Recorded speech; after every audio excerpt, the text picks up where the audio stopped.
Hello, welcome to Video Mania 2. I'm the dude manning the counter, Duncan, and today we're going to talk about some new releases on Blu-ray and their movies starring Gary Busey and Nicolas Cage, so there's going to be a lot of crazy energy here. Now, the first movie, let's get right to it, is Eye of the Tiger, a new release that came out today from Kino Lorber. It is a 2K transfer on the original Interpositive. Now, Eye of the Tiger is a standard 80s revenge thriller. But what helps this is Gary Busey's performance. He is very good and very believable here. And Eye of the Tiger song from Survivor and from Rocky 3 is played at the beginning and the end of the movie. So that's interspersed, but it works. And Gary Busey plays a guy named Buck. And at the beginning of the movie, he's just getting released from prison. And he's a Vietnam vet.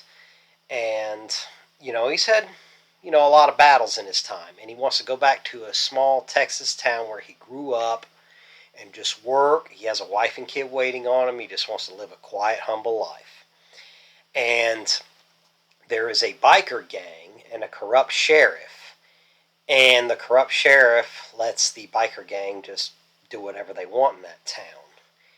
And Buck, kind of keeps his head low at first. He doesn't want to do anything, but then they assault a nurse, and he breaks it up and stops them, so he gets on their bad side. And throughout this movie, one of his best friends waiting on him is a deputy, played by the late Yaphet Kotto. He's very good here. And, he's telling him, and some other friends are telling him, even his wife is saying, maybe we should move, start fresh, let's just start over. And he's reluctant at first because he grew up in this town. He has an attachment to it. But after he breaks up the assault, he's starting to get a bad feeling. He's like, you know what, maybe we should go. And when he agrees to do it, the biker gang shows up and they murder his wife, and his little daughter is traumatized now.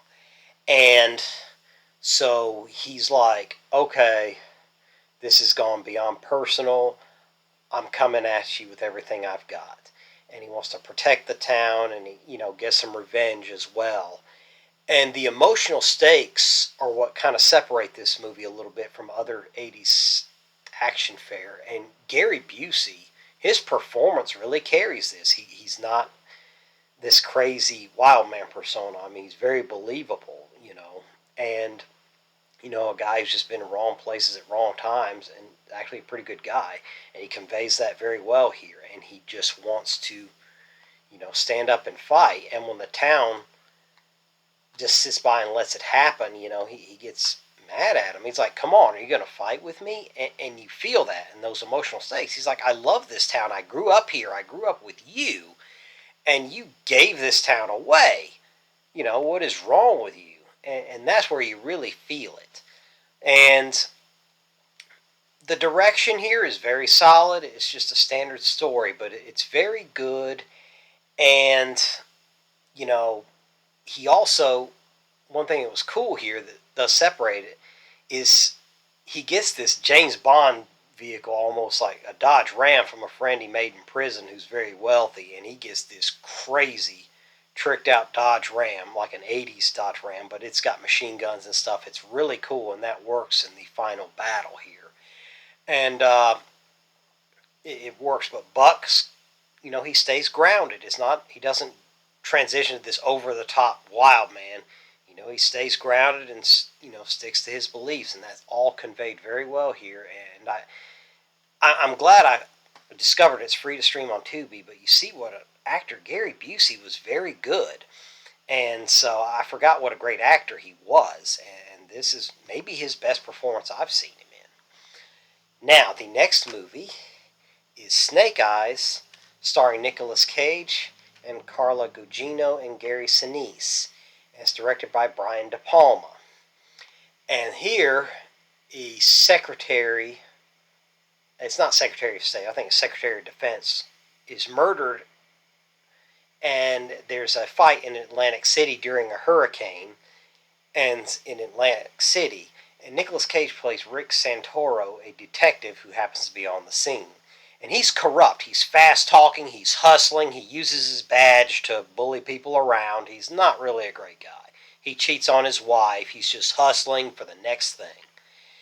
And the mystery of the movie, like why the secretary was murdered and, what's going on, is revealed about halfway through.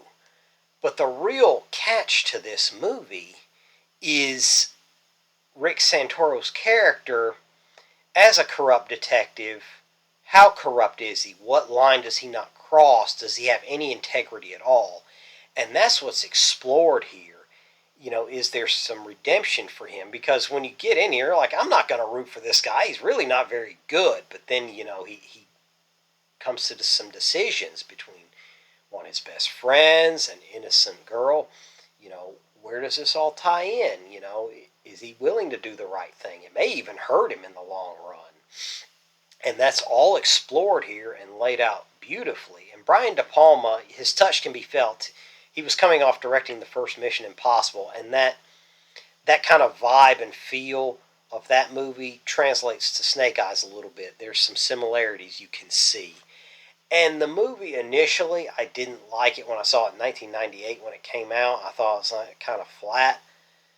But now that I look at it again, I have a new appreciation for it because of the characters and the conflicts of interest, and those things are explored, and some pretty good themes here. And they didn't tie it in a nice, neat little bow at the end. There's, some open to interpretation. There's a lot of cool stuff here, and it's a little deeper than it was marketed as because Nicolas Cage was riding high during the mid to late 90s. The Rock, Face Off, Con Air, and this was, a follow-up to that. I mean, he was one of the biggest stars at the time. And I think people were kind of expecting action, just pure action. And there is some action in this, but it's not all of that. So it's kind of a character-driven, a little bit of noir flavor to it. So that's about it, I think. But anyway, this came out from Paramount's been releasing some of their older catalogs on Blu-ray. Pretty standard, nothing on there, but it's a good presentation. The picture and sound is very good. And you can stream it on any of the streaming services, Google Play, Vudu, stuff like that, if you're interested. But I bought it for really cheap from Best Buy. It's a good addition to my collection. I'm glad I have both these movies. And are you willing to check them out? Let me know in the comments, and I'll see you next time.